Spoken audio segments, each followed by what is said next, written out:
हिंदी के very important question की practice set, इसे ज़रूर देखना। पेपर की दृष्टि से अति महत्वपूर्ण क्वेश्चन सीरीज है, क्वेश्चन आंसर सीरीज है।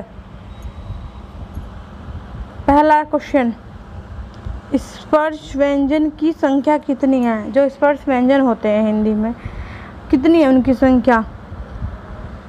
25 है, 26 है, 27 है, 28 है। स्पर्श व्यंजन की जो संख्या है वो 25 है। कितनी है? 25 है। प्रत्येक वर्ग में कितने होते हैं? प्रत्येक वर्ग में 5 होते हैं। क से लेकर म तक, ये क से लेकर म तक क्या होते हैं? हमारे स्पर्श व्यंजन। इनकी संख्या कितनी है? 25 है। अगला क्वेश्चन देखो आप, उष्ण व्यंजनों की संख्या कितनी है? उष्ण व्यंजनों की संख्या कितनी है? उष्ण व्यंजनों की संख्या कितनी है? ये 4 है। कितनी है? 4 है। ठीक है, तीनों स है और है। क्या है? तीनों स और ह। देखो जैसे स और है, ये किस प्रकार के हैं? ये उष्ण व्यंजन। कितनी होगी? 4। अगला क्वेश्चन देखो आप, पूर्वी हिंदी की कितनी बोलियां हैं? जो पूर्वी हिंदी है उसकी कितनी बोलियां हैं? 3 है, 4 है, 2 है, 1 है। पूर्वी हिंदी की 3 बोलियां हैं। देखो पूर्वी हिंदी की बोलियां बता रहे हैं हम आपको। पूर्वी हिंदी की सबसे पहले ए से क्या आता है? ए से अवधि। ठीक है, फिर बी मान लो, बी से बघेली,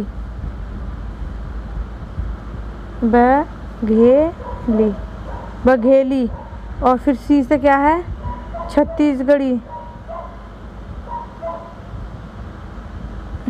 हाँ दिखाई सही नहीं हो रहा, देखो एक बार दोबारा से। ये है इसकी 3, अवधि, बघेली,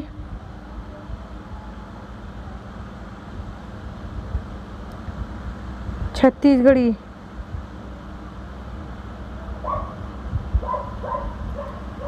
ठीक है, अवधि, बघेली, छत्तीसगढ़ी। तो क्या आप ए से अवधि हो जाएगा, बी से बघेली, सी से छत्तीसगढ़ी। तो ए बी सी होगी। क्या हो गया? ए बी सी 3 होती हैं। इसका हो गया आपका। अगला देखो आप,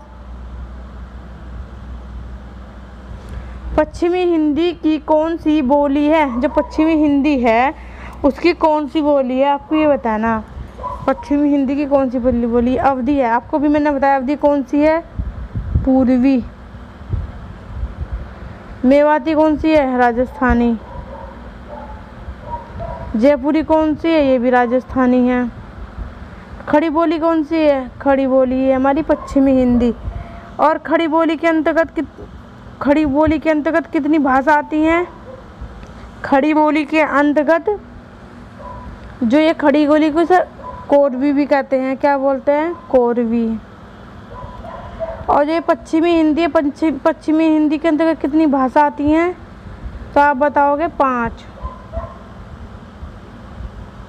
5 भाषाएं आती हैं। और बताओगे, एक तो होगी कोरवी, दूसरी कौन सी होगी? ब्रज,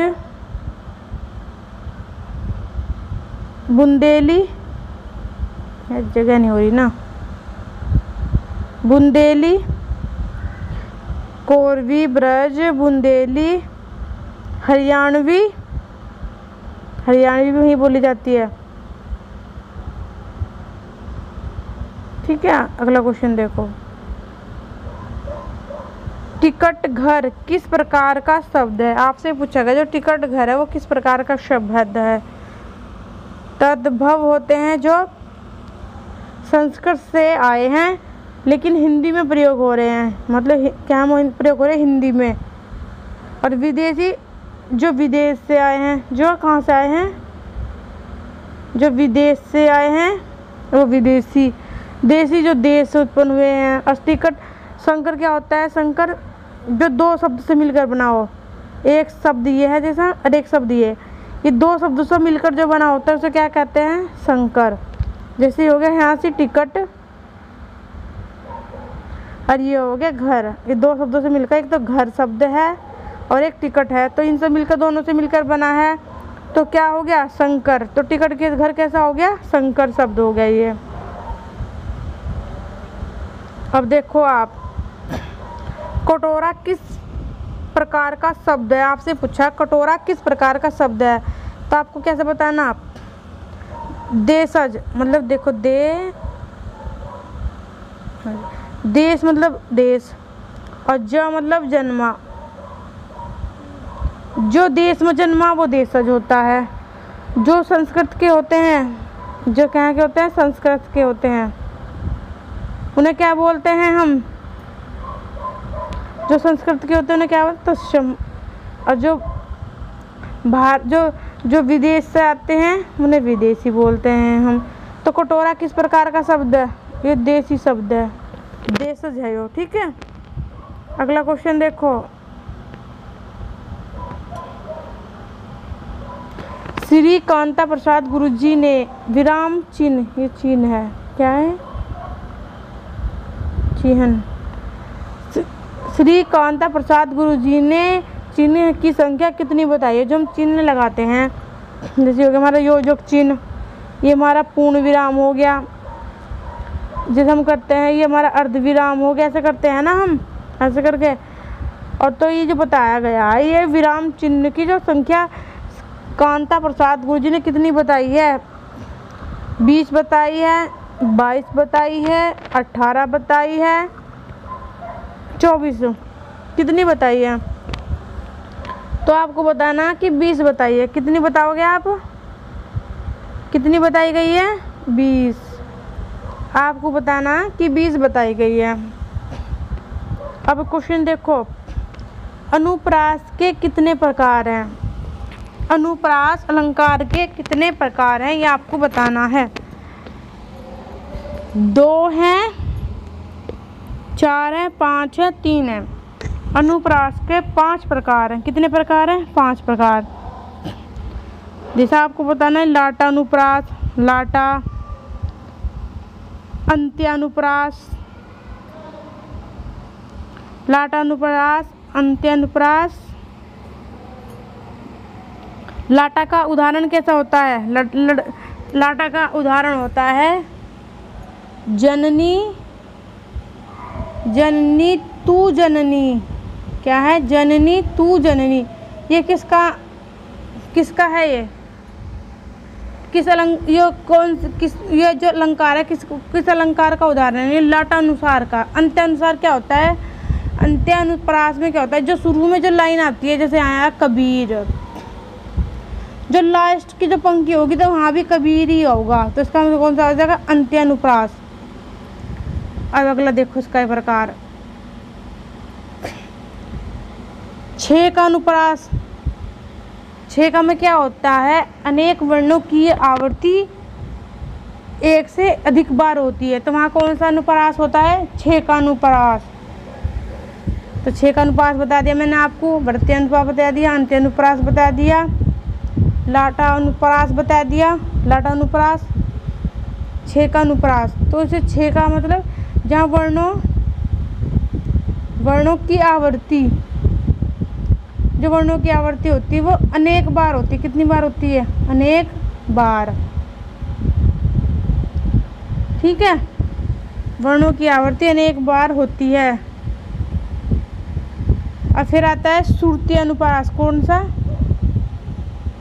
श्रुति अनुप्रास। इसे होता है, श्रुति अनुप्रास में क्या होता है, जो सुनने में एक ही स्थान से होता है, जैसे कंठ से उच्चारण होता है, जैसे उन शब्दों का वो श्रुति अनुप्रास होता है। जैसे हमने बोला ये हमें पता है कि हमारा त, थ, द, ध, न, ये एक ही जगह से उच्चारण होने वाले। कहाँ से, दंत स, कहाँ से, दंत स। तो ये जो श्रुति अनुप्रास होता है, इसमें एक ही जगह से उच्चारण होने वाले शब्दों की आवृत्ति होती है। चलो अगला क्वेश्चन देखो आप।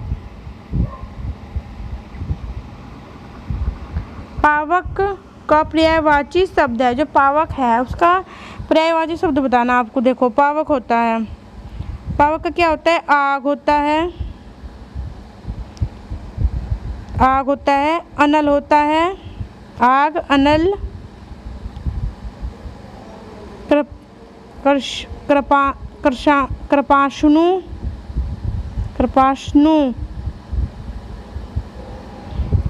कृपाशनु, आग, अनल, अग्नि, हुताशन, हुताशन, ये किसके पर्यायवाची हैं? पावक के। अब देख लो आप इनमें से कौन सा है? अनल, अनल किसका? आग का। अग्नि, अनिल किसका? वायु का। व्योम किसका? आकाश का। किसका? आकाश का। अंबर किसका? ये भी आकाश का। इस प्रकार से आपको ये हो गया आपका। इसके बाद अगला देखो आप। अलंकार के कितने प्रकार होते हैं? अब आपसे पूछा गया, आपसे पूछा जाएगा अलंकार के कुल भेद। कुल भेद आप कितने बताओगे? 3। आपसे पूछा जाएगा मुख्य भेद। क्या पूछा जाएगा? मुख्य भेद। मुख्य भेद में कितने बताओगे आप? 2 में क्या? अर्थालंकार, शब्दालंकार। और वैसे और जो कुल 3 होते हैं, अर्थालंकार, शब्दालंकार और उभय अलंकार। तो आप इसमें क्या होता है? अलंकार के कितने प्रकार है, इसमें ये पूछा गया। तो आपको प्रकार बताने 2 प्रकार।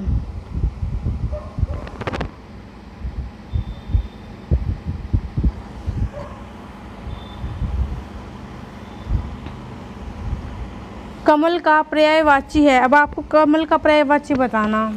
जो कमल का पर्यायवाची, कमल का कौन कौन से पर्यायवाची होते हैं? कमल का अम्बुज होता है। अम्बु क्या का होता है? अम्बुज जल का होता है, लेकिन इसमें अम्बुज द लगा देंगे तो क्या हो जाएगा? द मतलब नहीं, इसमें हम ज लगा देंगे, सॉरी, ज मतलब जन्म लेना। तो जल में जन्म लेता है कौन? कमल में। तो अम्बुज किसका हो जाएगा? कमल का। अम्बुज हो गया। और आप बताओगे और कौन सा होता है इसका? कमल का पर्यायवाची सरील। क्या होता है? और एक उसका पर्यायवाची होता है तामरस। तामरस। अरविंद। अरविंद किसका पर्यायवाची है? कमल का। तो इसमें से कमल का पर्यायवाची कौन सा हो गया? तामरस। कौन सा हो गया? तामरस। किसका पर्यायवाची? कमल का पर्यायवाची।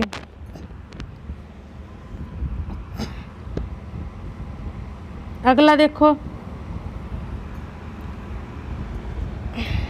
जिसके, ये सिर है, जिसके सिर पर चंद्रमा हो के लिए उपयुक्त शब्द है। जिसके सर पर चंद्रमा हो से क्या कहेंगे? चक्रधर। चक्रधर मतलब होता है चक्र को धारण करने वाला। कौन है चक्र को धारण करने वाला? विष्णु। ठीक है, इसका तो विष्णु हो गया। चंद्र ग्रहण, इससे कोई मतलब नहीं है इसका। और सिर पर चंद्रमा को धारण करने वाला चंद्रशेखर।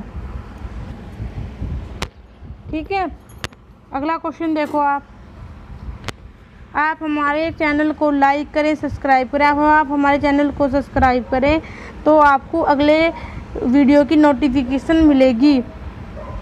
हम आपको अच्छे से अच्छा कंटेंट देने की प्रोवाइड करेंगे। प्लीज़ आप हमारे चैनल को सब्सक्राइब करें।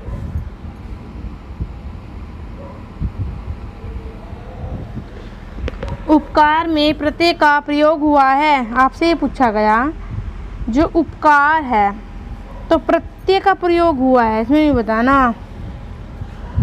देखो ये उपकार है तो इसमें कौन से प्रत्यय का प्रयोग हुआ है?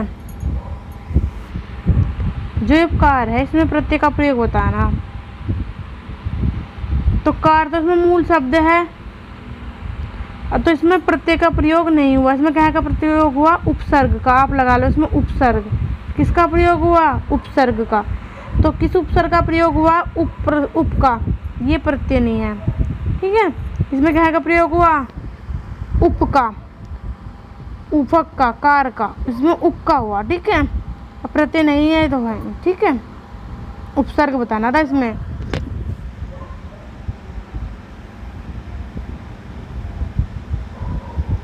अंधे की लाठी होना, इसका बताओ क्या होता है? एकमात्र सहारा। क्या होता है? एकमात्र सहारा।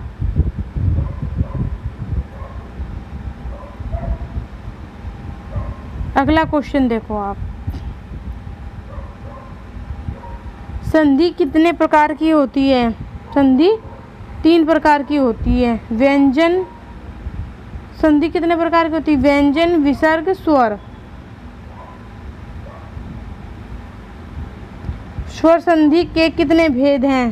5। नील कमल में कौन सा समास है?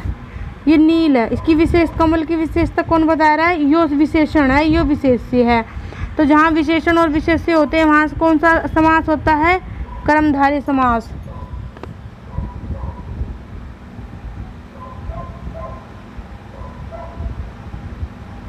कनक, कनक, मादक आदि अधिकाय में कौन सा अलंकार है? अब बताओ। एक कनक का मतलब क्या है? सोना। और एक कनक का मतलब है धतूरा। जहाँ एक ही शब्द के अलग अलग अर्थ हों तो वहाँ पे कौन सा अलंकार होता है? यमक अलंकार।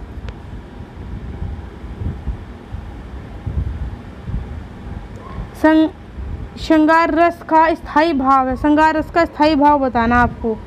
ये श्रृंगार ऐसे लिखा जाता है, देखो,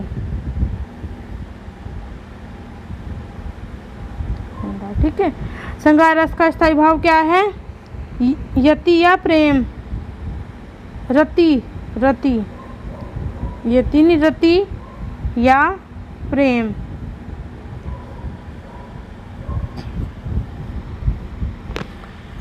तोता क्या है? आपसे पूछा गया कि तोता क्या है, किस प्रकार क्या है ये? व्यक्तिवाचक संज्ञा है, समूहवाचक है, भाववाचक। देखो हमने आपसे बोला तोता, तो आपने तो तोता बोला, तो एक तोते की तरफ तो इंडिकेट नहीं कराना, एक तोते की तरफ तो उसका वो नहीं है ना, एक तोते को संबोधित नहीं है ना। जो जितने भी संसार में जितने भी तोते हैं सबके बारे में बात की जा रही। तो इससे क्या हो गया? तोता जातिवाचक संज्ञा हो गया। कौन सी संज्ञा हो गया? जातिवाचक संज्ञा हो गया।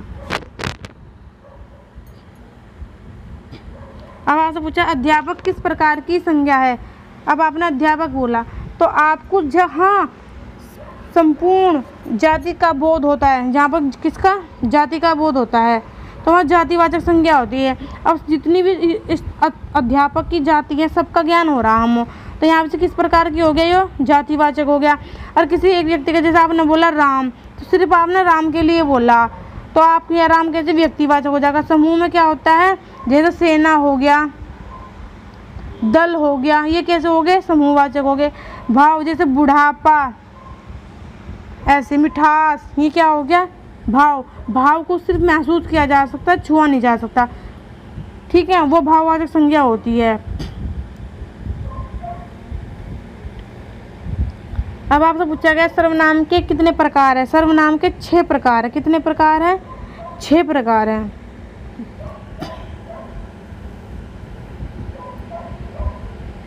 अगला देखो आप, आपसे पूछा गया सर्वनाम के कितने प्रकार है? आपने बोला 6। और यहाँ क्या पूछा गया? संख्या। संख्या कितनी है? सर्वनाम की 11 संख्या है। कितनी? 11। अगला देखो, आप हमारे चैनल को सब्सक्राइब करें, लाइक करें, और जो भी आप हमें अपनी राय देने के लिए कमेंट बॉक्स में कमेंट लिखें।